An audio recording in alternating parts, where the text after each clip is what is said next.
Olá, queridos amigos telespectadores do programa Eclésia. Estamos começando para todo o Brasil mais uma edição do nosso programa. Esse programa aqui, durante o decorrer dos anos, foi uma escola, né, de aprendizagem para mim mesmo, né, de aprendizagem para mim.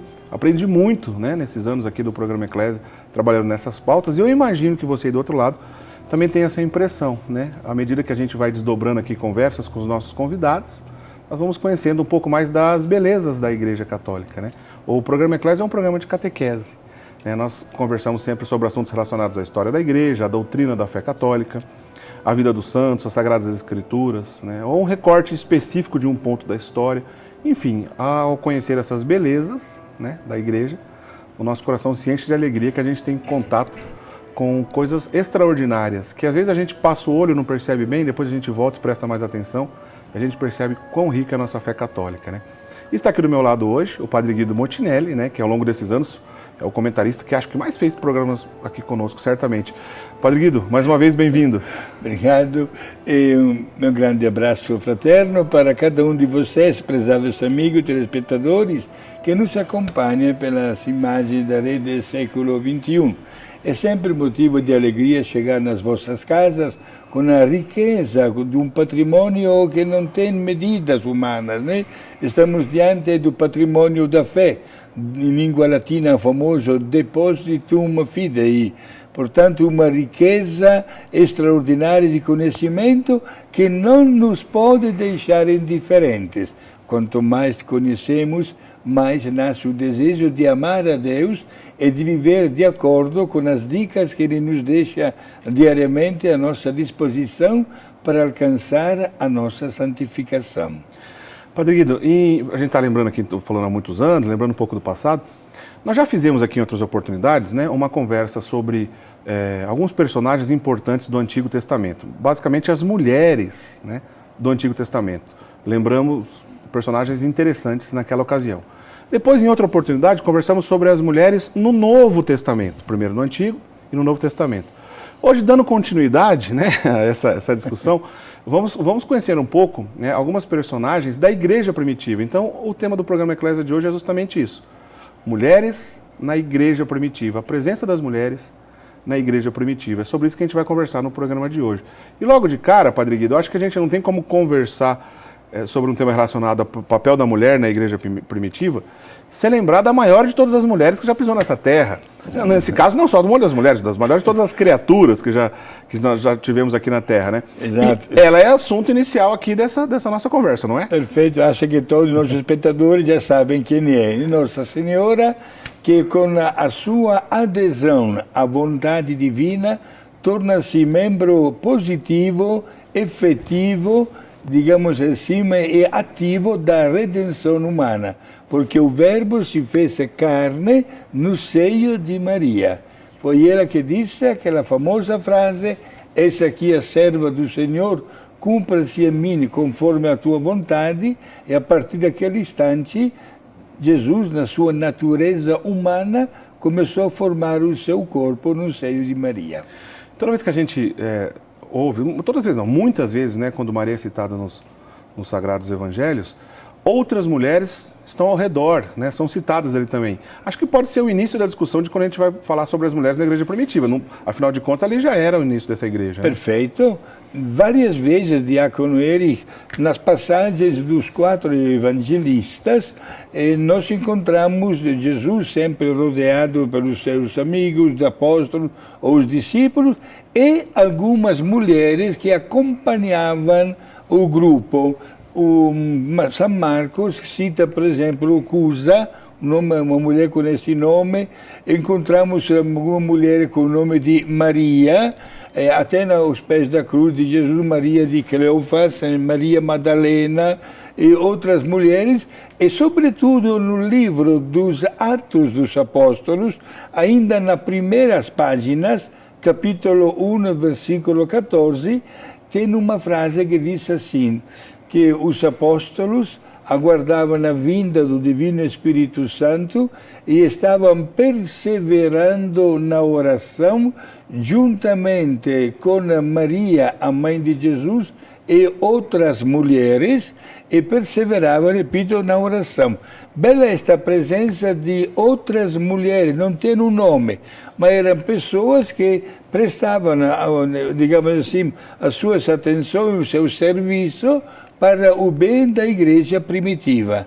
E uma atenta leitura também dos livros reconhecidos, divinamente inspirados, isto é, os evangelhos, as cartas dos apóstolos, etc., nós notamos várias pessoas, mulheres, que serviam nas primeiras comunidades cristãs. Hospedavam, sobretudo, pessoas que queriam conhecer mais de perto a Jesus e queriam entender quem era este homem, Deus ao mesmo tempo.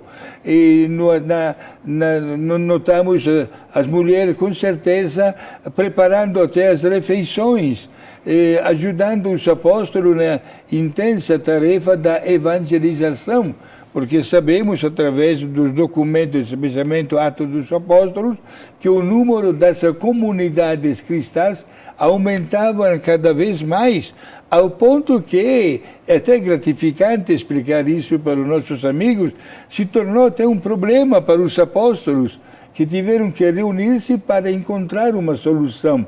Qual era o problema?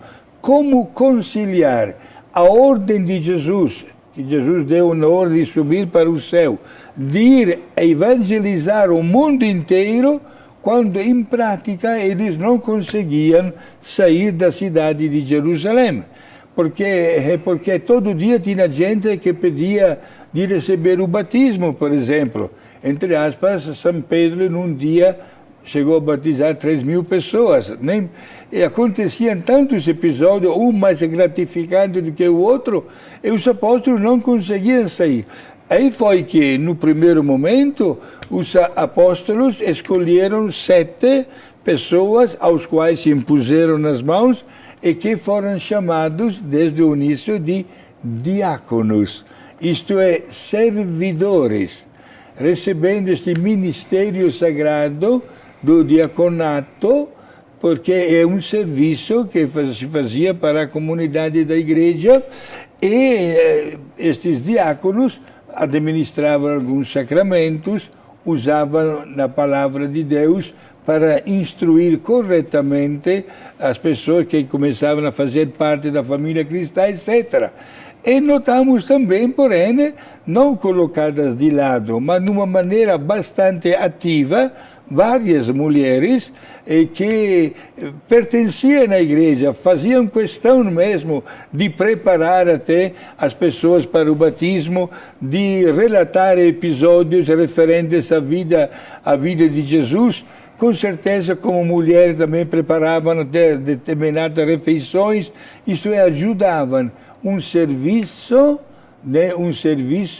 extraordinário, precioso também, deste não ministério reconhecido como ministério, mas um verdadeiro apostolado de uma ação prática para o bem das comunidades e dos primeiros apóstolos também.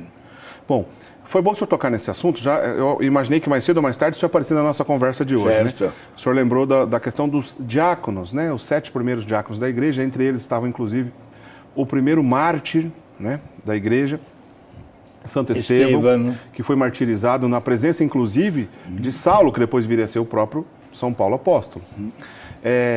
Para ficar bem claro, outro dia, Padre Guido, aliás, foi assunto aqui na nossa discussão no programa Eclésia, na oportunidade estava o Padre Douglas, e nós entramos nesse assunto, né? Porque no papado do Papa Francisco, houve uma pesquisa a mando do Papa para ir para as frontes primárias da igreja e, de uma vez por todas, encerrar essa discussão. É possível ou não que entre as mulheres recebam o primeiro grau do sacramento da ordem, que são possíveis diaconisas? Na história passada foi dessa maneira que aconteceu.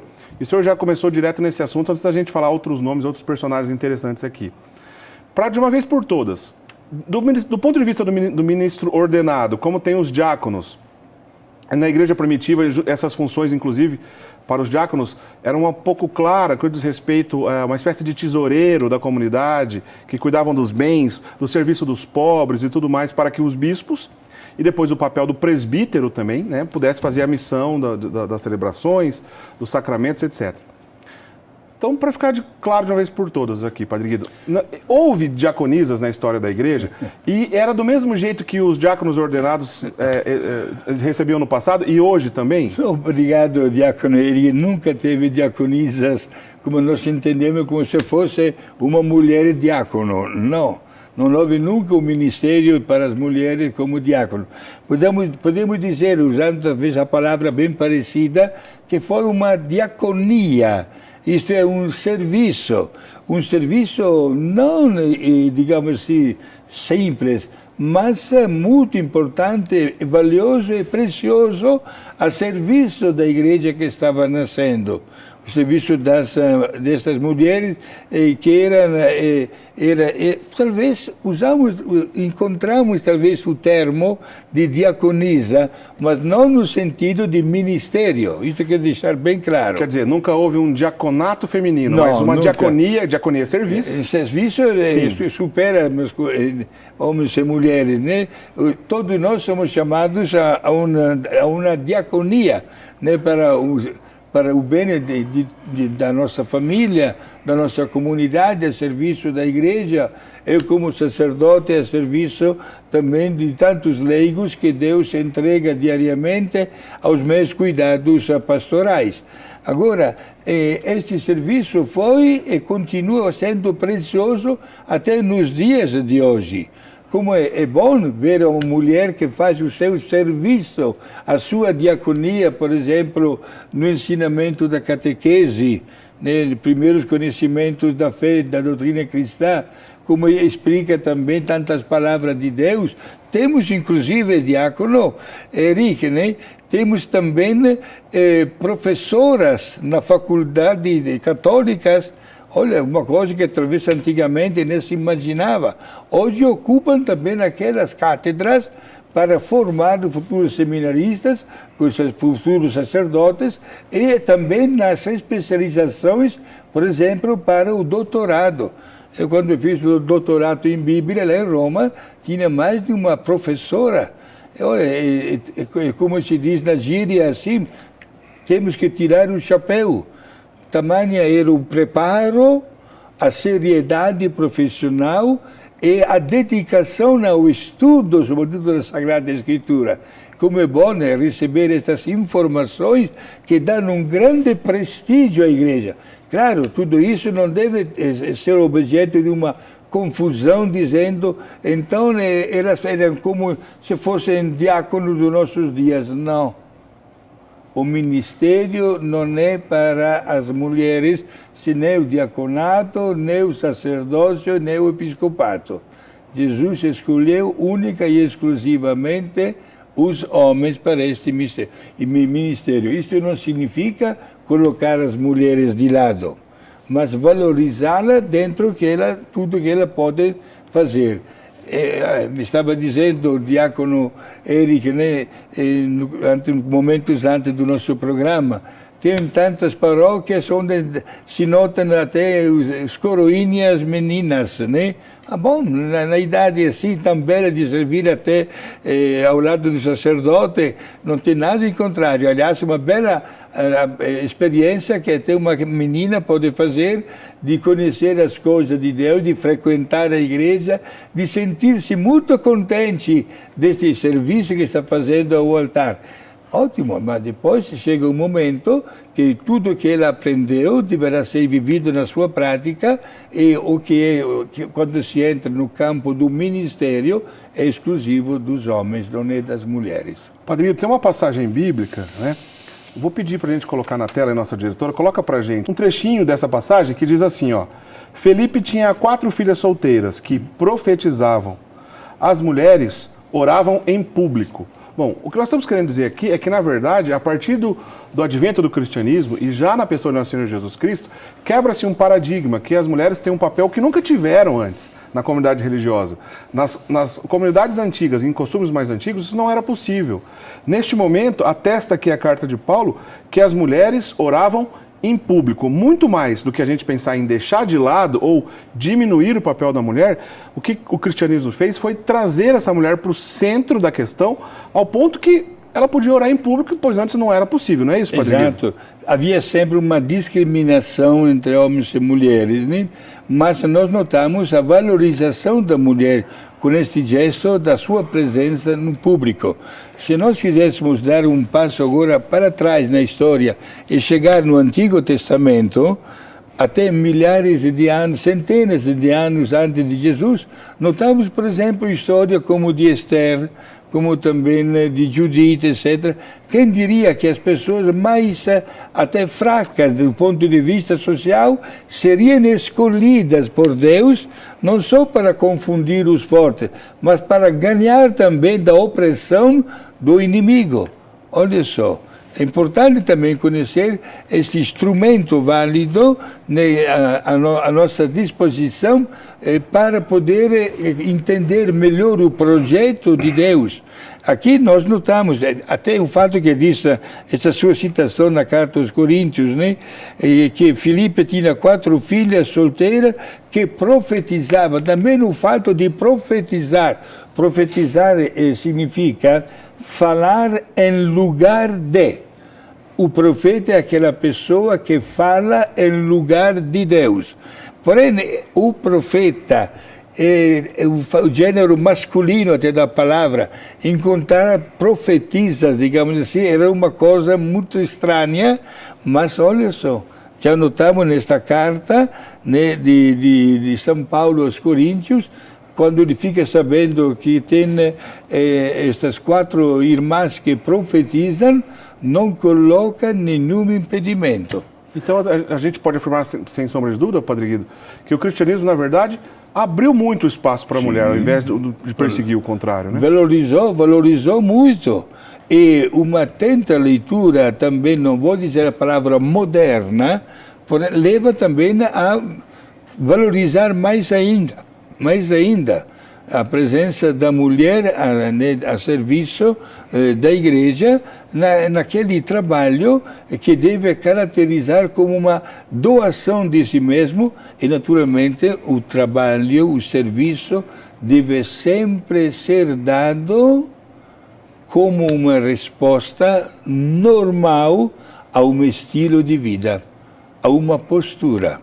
Por isso que São Paulo, quando escreve, especialmente aos Gálatas, coloca também, digamos assim, aquelas dificuldades que podem atrapalhar o tipo de serviço. Né? A mulher deve se cuidar, deve ser muito modesta, né? Deve frear também, digamos assim, até a sua língua, se for o caso, porque a serviço da igreja se torna uma pessoa, não digo só visada, mas que não pode viver dentro de si um trauma de uma máscara de falsidade ideológica ou, pior ainda, de hipocrisia. Por isso, até o serviço, que o senhor é diácono, eu sou sacerdote, nós somos pessoas muito visadas pelo povo.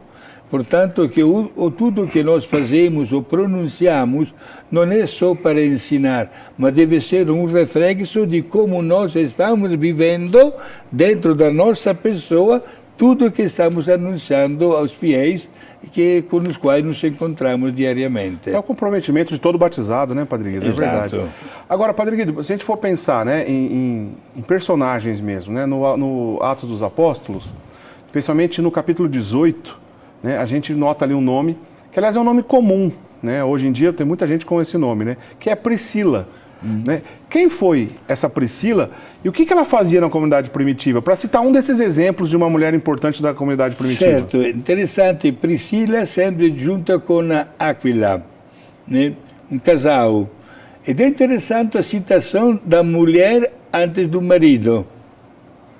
já significa muito isso aqui também. Primeiro aparece o nome da mulher e depois o do marido. Exato, tá. Priscila, onde vivia naturalmente ajudando com os seus recursos as primeiras comunidades cristãs e sobretudo hospedando os novos adeptos da religião cristã dentro da sua casa. Esse caráter da acolhida dos cristãos é bastante comum, ligado ao nome de mulheres que cuidavam daquelas casas. Então, Priscila e Áquila, se trata de um casal ali na igreja primitiva, sim, que tinha uma função prática, Padre Guido. Será que tinha uma função, por exemplo, de esconder cristãos perseguidos? Também. Diácono Eric, não esqueçamos que desde que Jesus subiu para o céu, começaram as grandes perseguições na igreja contra os cristãos. Os imperadores que gostavam de serem chamados de deuses não gostavam dos cristãos, porque os cristãos adoravam o único e verdadeiro Deus. Por isso começou uma perseguição que, infelizmente, com muito sangue derramado. E este fato durou, de uma maneira acentuada, 300 anos. Até quando vai chegar um dia o imperador Constantino, que irá baixar um decreto dando liberdade de culto aos cristãos, e mais tarde Teodósio, no ano 381, que irá soltar um documento dizendo que a religião cristã se tornava a religião oficial do Império Romano. Antes o senhor citou o primeiro mártir da história, Santo Estevão. E eu escrevi este nome para me relacionar com o outro mártir, também diácono, de 300 anos depois, São Lourenço. Olha só, a distância de 300 anos continuavam as perseguições. Na época do Papa Sisto, né? Exato. O primeiro Papa Sisto é martirizado. Ele fica, os romanos, de alguma forma, queriam que ele separasse, né? O Lourenço separasse as riquezas, já que era o diácono que cuidava das finanças, para entregar, né, para o império. Primeiro, então, São Sisto, Papa, é assassinado. O que o Lourenço fez? Ele reuniu todos os pobres que a igreja cuidava, né, lá em Roma. Reuniu os pobres, viúvas, crianças que a igreja acolhia. E falou, está aqui a riqueza, essa é a nossa riqueza que nós temos, né? Obviamente o império não gostou, e depois de 3 dias da morte de São Sisto, São Lourenço também foi martirizado. Né? E é famoso a passagem da morte de São Lourenço, né, Padre Guido, que foi colocado numa grelha. Né? E parece que ele tirou sarro ainda dos algozes lá na hora, Padre Guido. Exato, quando estava, parece até de não acreditar numa coisa desta, né? Ele chegou a dizer para os seus carrascos, me pode virar do outro lado, que já de um lado eu estou bastante assado. Imagina. Veja só, né? Tirando sarro ainda dos seus assassinos. Isto é, os mártires, meus amigos telespectadores, foram e continuam sendo, porque existe também no dia de hoje, pessoas que, claro, que dão uma grande importância à vida, mas sabem valorizar a vida, que não é aqui eterna na Terra, e, portanto, estão prontos também a doar a sua vida de uma maneira violenta, os mártires, porque sabem que quem está esperando por eles é a vida eterna. Até hoje nós temos grandes santos mártires dos nossos dias. Pensamos no Padre São Massimiliano Kolbe, por exemplo, mártir do nosso Edith Stein, também grande santa do Carmelo, etc., foram martirizados nos campos de extermínio de Auschwitz, que inclusive nós visitamos, né? E fizemos um belo serviço. Quem diria que naqueles lugares tão horríveis, tão obscuros, nascesse a santidade também lá. E temos que agradecer a Deus. Se um dia, meus prezados amigos, tomara que as condições também com a pandemia melhorem, né?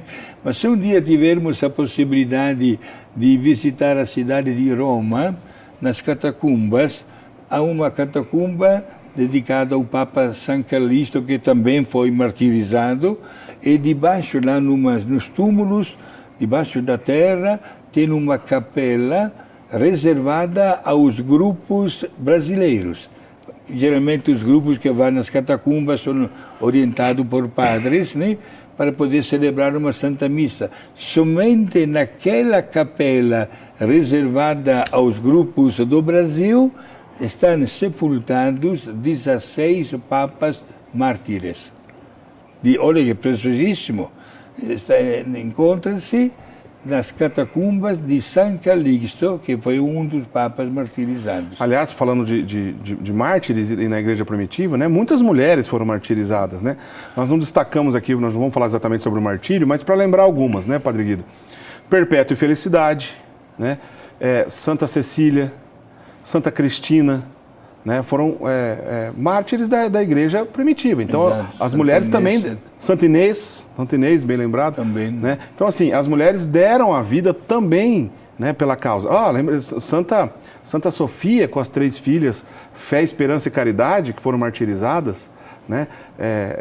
Famosíssima essa história. Quer dizer, muitas mulheres deram a vida literalmente. Mas nós falamos há pouco de Priscila e Áquila, vamos dar uma olhadinha no texto, né, na qual cita realmente isso, para destacar o que o senhor falou agora há pouco, né, da importância que aparece primeiro o nome da Priscila antes do Áquila. Dá uma olhada. Começou, pois, a falar na sinagoga com desassombro, como Priscila e Áquila o ouvissem. Tá aí, ó, Priscila aparece primeiro que o marido, Áquila, né, como o Padre Guido falou. Levaram-no consigo e expuseram-lhe mais profundamente o caminho do Senhor. O senhor tinha dito, né, Padre Guido, pelo fato de Priscila estar primeiro no nome, com certeza tinha uma importância a presença dela ali. Não foi por acaso, né? É uma grande apreciação e também como um gesto de respeito diante de tudo que Paulo já conhecia que Priscila e Áquila haviam feito em Roma, certo? Isto pessoas que sabiam viver dentro de si um espírito de fé profundo de vida cristã e que se tornava exatamente um modelo de incentivo para as primeiras comunidades cristãs que já estavam se formando também em Roma. Padre, a gente vai para o intervalo. Na volta, eu queria que o senhor comentasse uma outra mulher que também é citada nos Atos dos Apóstolos, que é mãe de um dos evangelistas. Né? Queria que o senhor explicasse para a gente, né, a relação da mãe desse evangelista, qual era o papel dela na igreja primitiva, e vamos entender um pouco mais sobre isso, que é outra citação de Atos dos Apóstolos que às vezes pode passar desapercebido. Estamos conversando sobre a importância e a presença das mulheres na igreja primitiva. Não sai daí, a gente volta já já.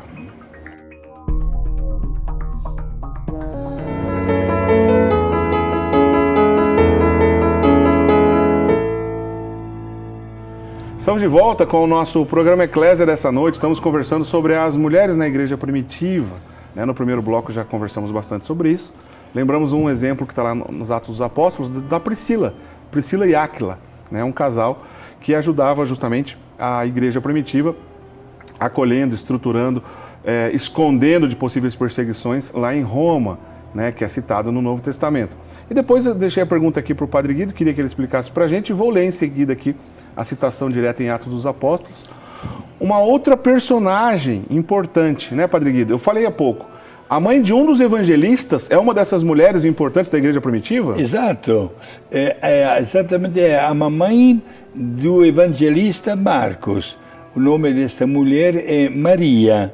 É citada exatamente no livro dos Atos dos Apóstolos, da autoria de São Lucas, no capítulo 12, versículo 12 também. E o que fazia esta mulher?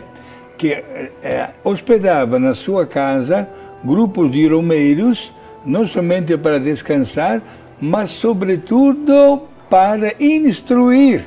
Portanto, era como se fosse uma igreja. Hoje diríamos uma igreja doméstica. A igreja não tinha nenhuma estrutura de templos, mas as pessoas se reuniam em oração.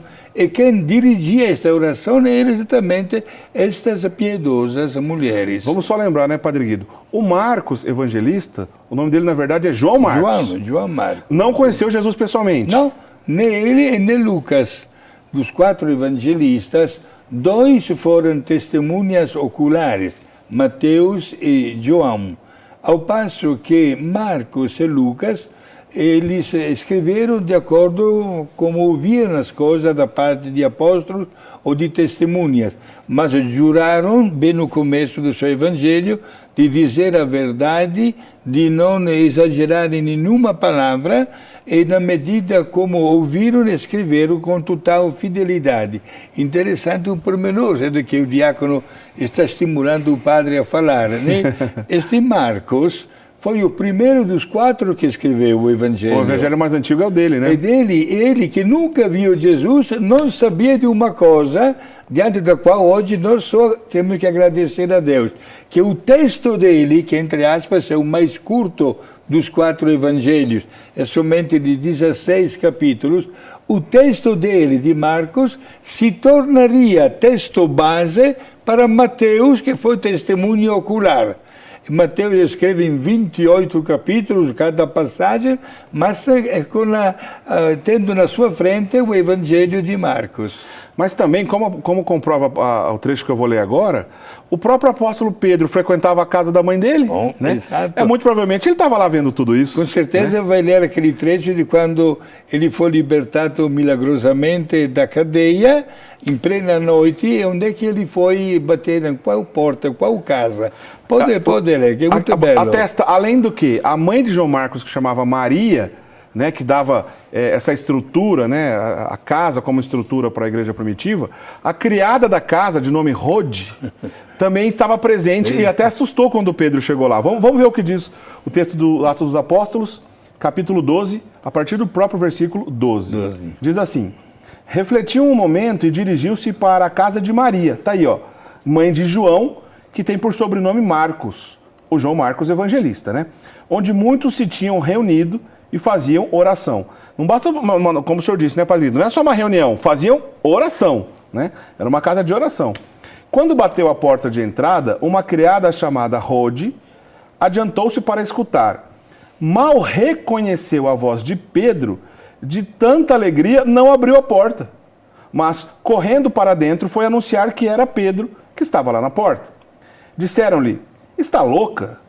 Mas ela persistia em afirmar que era verdade, diziam eles: então é o seu anjo. Pedro continuava a bater. Afinal, abriram a porta, viram-no e ficaram atônitos. Então acho legal que, além da presença da Maria, mãe do João Marcos, ali como anfitriã dando estrutura para a igreja, essa criada que estava lá também, que certamente era cristã, porque ela viu Pedro e ficou tão assustada que deixou ele lá fora, né? Nem abriu a porta. Olha, gente, foi uma libertação milagrosa da cadeia, inclusive falava no outro bloco, né, Diácono Eric, se alguém for em Roma, há uma igreja chamada San Pedro in Vincoli, língua italiana, isto é, San Pedro acorrentado. As correntes que se soltaram do corpo de Pedro na cadeia estão guardadas lá em Roma. Foi um anjo que libertou São Pedro e ele foi bater na casa desta Maria, a mãe do evangelista Marcos. Olha, é interessante como é que passou na história este episódio. Pedro foi libertado enquanto a comunidade cristã estava em oração. Olha o poder da oração. É verdade, Padre. Como é importante para nós, meus amigos, sempre acompanhar as nossas orações com muita fé, porque justifica o nosso modo de ser e também de agir.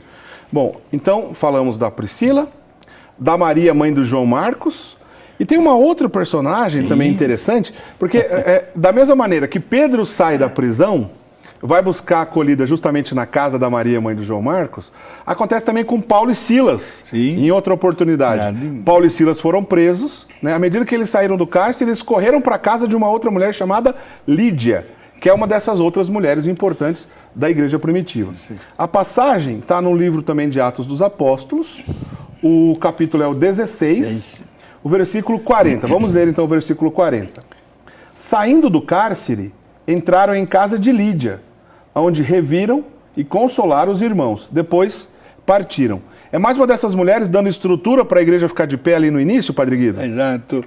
a igreja está nascendo, digamos assim, e continua despertando muito interesse e os sinais milagrosos acompanham, né? Se São Pedro foi libertado por um anjo, em São Paulo houve também um tremor de terra, caiu até cair, poderia ter fugido. A tal ponto, o diácono Eri disse a história que o carcereiro pegou uma espada, queria se matar para não se apresentar e ser julgado depois, né? Ele foi mesmo Paulo que gritou: não faça isso, estamos aqui.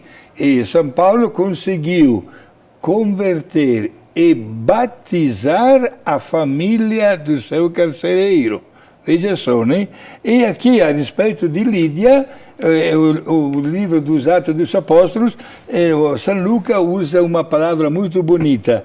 Lídia abriu o seu coração ao Evangelho, recebeu o batismo, fez toda a sua família ser batizada e ela também convidou Paulo e seus companheiros para ficarem em sua casa. E diz ainda o Evangelho, o livro dos Atos dos Apóstolos, poucas semanas depois, antes de sair da cidade, Paulo confortou os irmãos e as irmãs que se encontravam na casa de Lídia. Olha quanta presença feminina que honra e dá um grande prestígio à igreja primitiva. Por isso esta mulher, né, aceitou a causa de Cristo, recebeu o batismo e fez questão que toda a sua família também fosse batizada, e ela também acolhia as pessoas desejosas de conhecer um pouco mais o catecismo, a doutrina cristã, e de conhecer, sobretudo, o que Jesus havia feito, para depois continuar imitando o Cristo durante a sua vida. Padre Guido, eu vou abrir um parênteses aqui de um assunto interessante.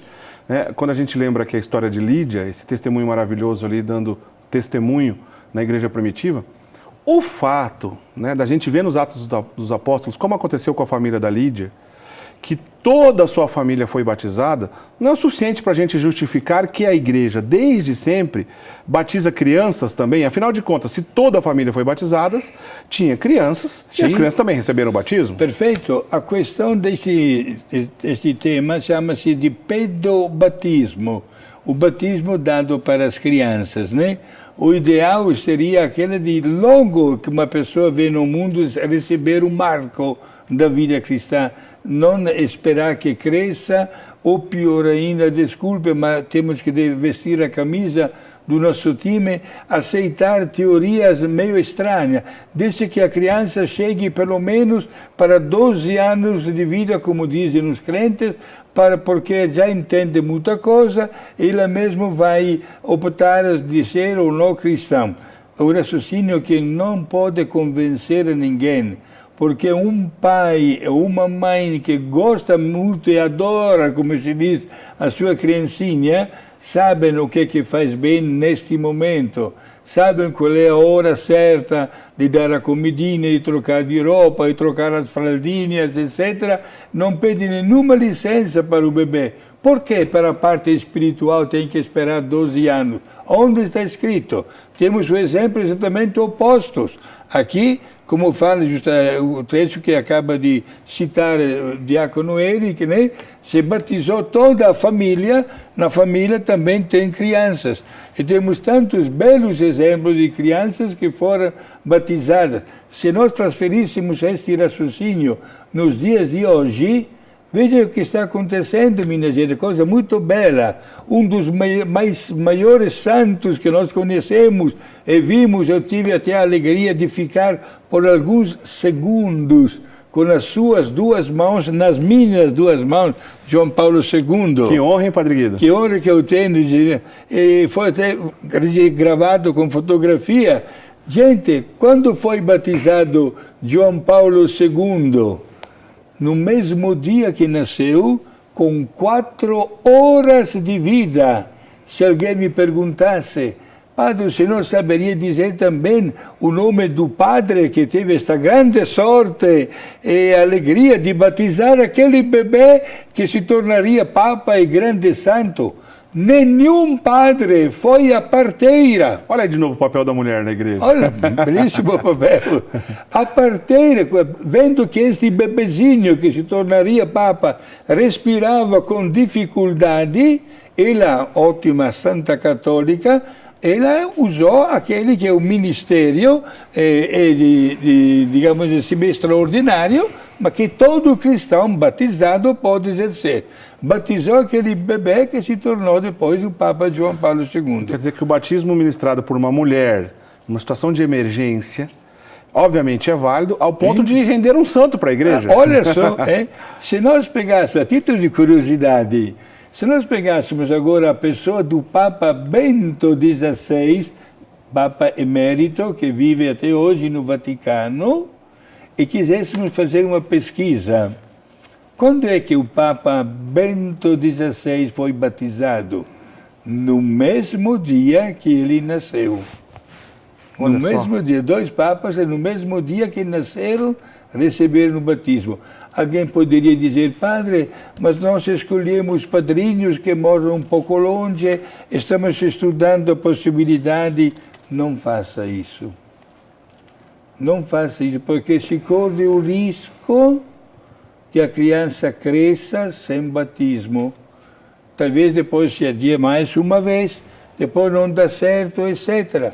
Eu sou padre há quase 48 anos e carrego sempre comigo, meus amigos, aquela tristeza daquela tarde na capital federal, Brasília, quando lá no Campo da Esperança, como é chamado o cemitério, me chamaram e queriam que eu batizasse uma menina de 15 anos e que afogou no Lago de Paranoá e não era batizada esta menina.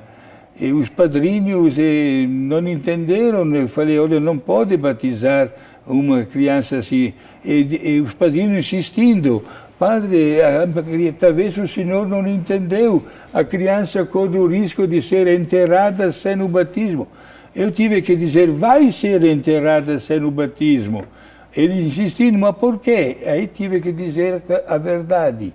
Nenhum sacramento pode ser dado a uma pessoa morta. Eu entrei naquela capela mortuária, fizemos orações, e depois chamei a mamãe desta menina de lado e falei, senhora, o que aconteceu? 15 anos e não batizou a sua filhinha?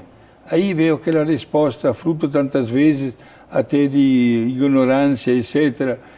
Padre, nunca dava certo a vinda dos padrinhos, olha lá. A igreja quer que logo, na hora do nosso nascimento, recebamos todos o santo batismo. Se alguém me perguntasse, o senhor padre, quando foi batizado? Com 8 dias, uma semana, como é costume lá na Itália até hoje, com uma semana de vida se celebra o batismo. Certíssimo, Padre Guido. Bom, nós falamos há pouco então da Priscila e Áquila, né? Falamos da Lídia, falamos também da Maria, que é a mãe de João Marcos, o Evangelista. E numa outra passagem de São Paulo, né? Na Carta aos Romanos, lembrando a carta da maturidade de Paulo, né? No capítulo 16, ele cita de novo, vou ler aqui ao pé da letra, tá? Então é Romanos 16, versículo 3. Paulo diz, saudai Prisca e Áquila, meus cooperadores em Cristo Jesus. Pela minha vida, eles expuseram as suas cabeças. E isso lhes agradeço, não só eu, mas também todas as igrejas dos gentios. Tá aí, olha só que interessante então, as Sagradas Escrituras, né, confirmando essa postura, né, das mulheres mesmo, né.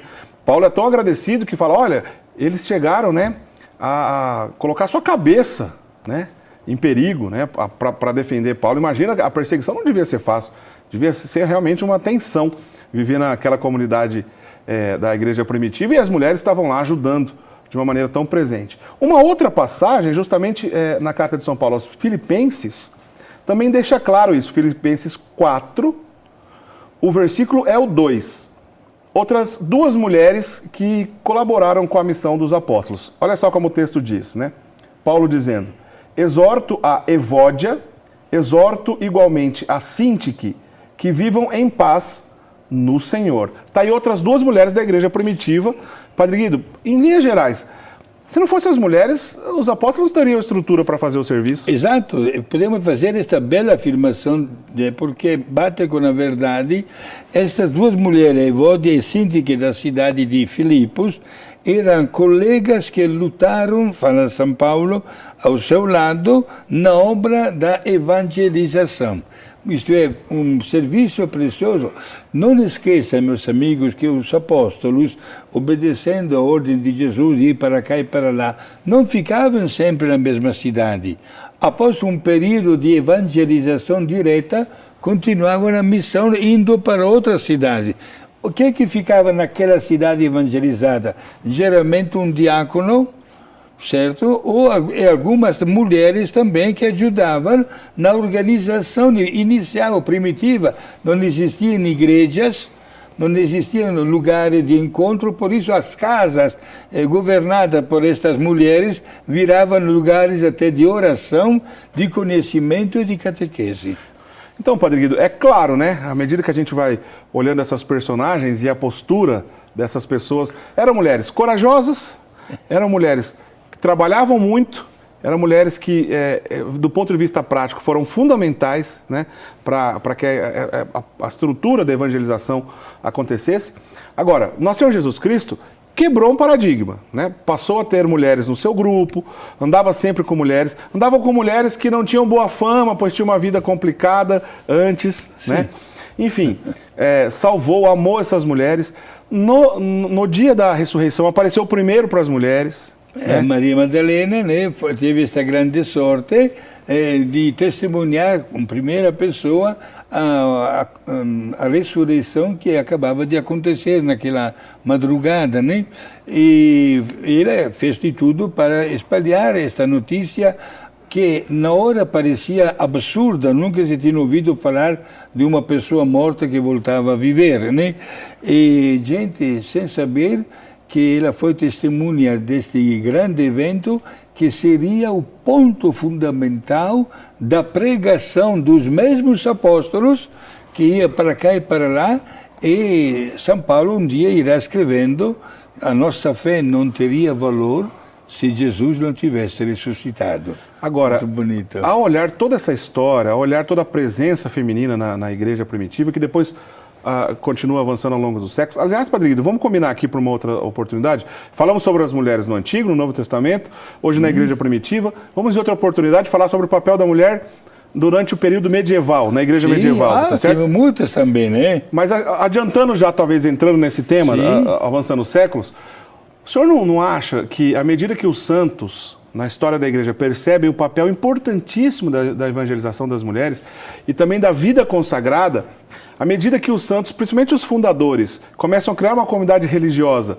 logo vem a ideia de criar o ramo feminino também? Não é assim que a história se mostrou? Sem dúvida. Começamos, para todas as grandes famílias religiosas foi assim, né? Dominicanos, dominicanas, franciscanos, franciscanas, né? Clarissa, de uma maneira de Santa Clara, né? Muito bem. É assim. Isto é, a santidade é universal e a resposta que a pessoa humana, homem ou mulher, dá é extraordinária, porque é capaz de envolver o estilo de uma vida. Hoje, a título de curiosidade, estamos com mais de 800 congregações femininas e 150 congregações masculinas. Uma grande diferença, né, Padre? É, grande diferença, porém, há um grande desejo de todas as congregações. Qual? O de ver os fundadores ou as fundadoras sobre os altares, porque o chamado para a santidade é de todos.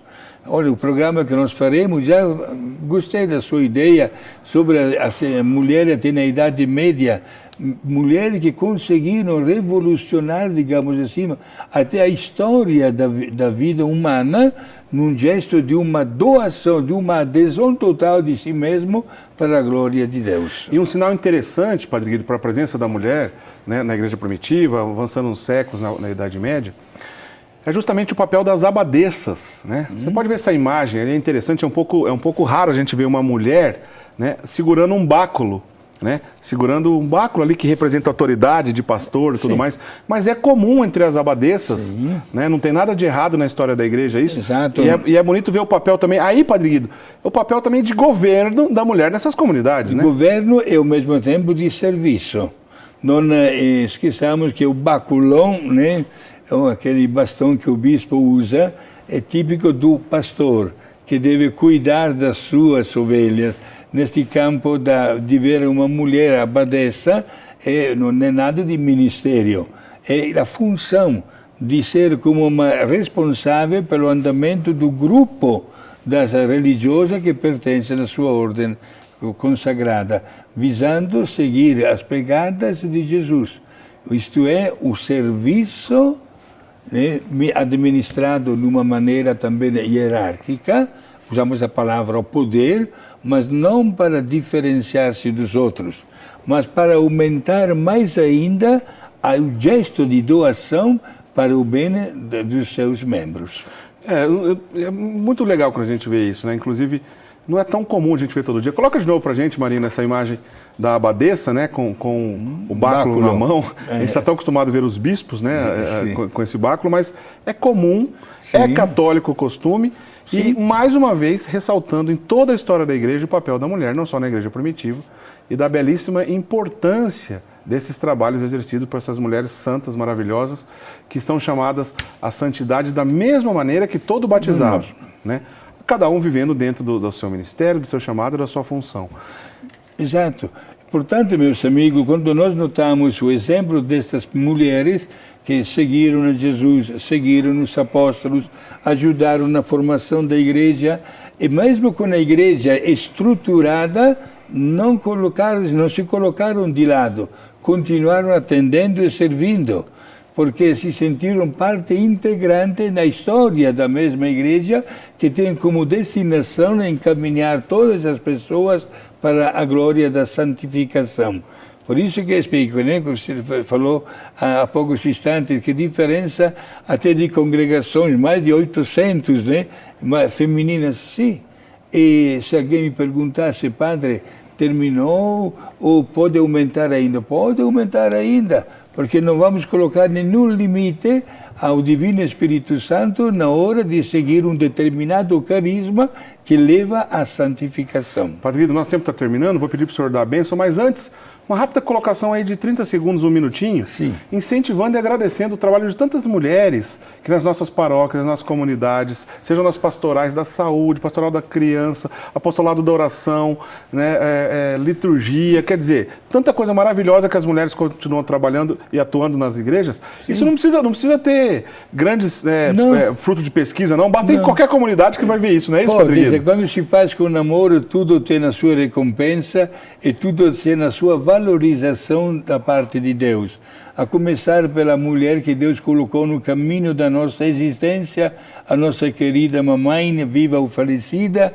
Nós estamos aqui para dizer o nosso muito obrigado por tudo que uma mulher representa na nossa vida, pelo bom exemplo, pela capacidade de se doar sem limites, pela disponibilidade que sempre ela tem em ver que as coisas se constroem e se realizam dentro de um projeto que nós chamamos de família. Vamos, portanto, agradecer a Deus por tudo isso e, do ponto de vista religioso, quem de nós esqueceu a sua madrinha do batismo? Quem de nós esqueceu a primeira catequista, que geralmente é uma mulher, quando nós éramos criancinhas, etc., né? Ninguém de nós. Temos que dizer a Deus de continuar abençoando estas pessoas que, de uma maneira direta, não indireta, fazem parte da nossa vida cristã e que hoje, com certeza, recebem continuamente a bênção divina. Sua bênção, Padre Guido. E vamos dar a bênção agora para todos os nossos amigos. Continuemos com tanta paz e tanta serenidade no nosso coração. Por intercessão de Nossa Senhora, a mulher de grande destaque, de maior destaque na história da cristandade, deixa sobre cada um de nós e as nossas queridas famílias a bênção de Deus Pai, Filho e Espírito Santo. Amém. Obrigado. Obrigado, Padre Guido. Quero agradecer também aos nossos queridos sócios, né, que nos ajudam a manter essa obra de evangelização. Muito obrigado, Deus lhe pague. Se você ainda não é sócio, entre em contato conosco, né, as nossas atendentes, e também pela internet você pode ter muitas maneiras de ter acesso a essas informações de como é possível se tornar sócio da Associação do Senhor Jesus, nos ajudando a manter no ar essa obra de evangelização. Curtam também as nossas redes sociais, acompanhem nosso trabalho nas redes sociais, Facebook, também Instagram, né, onde a gente divulga trechos dos nossos programas, a gente relembra programas antigos, enfim, divulgamos as próximas pautas que vamos trabalhar. Acompanhe nosso trabalho também através das redes sociais, nos ajude a espalhar esse serviço de catequese, de evangelização também nas redes sociais, que é uma coisa tão importante dos nossos dias, né? Uma boa semana para todo mundo, semana que vem a gente se encontra, até lá, tchau, tchau.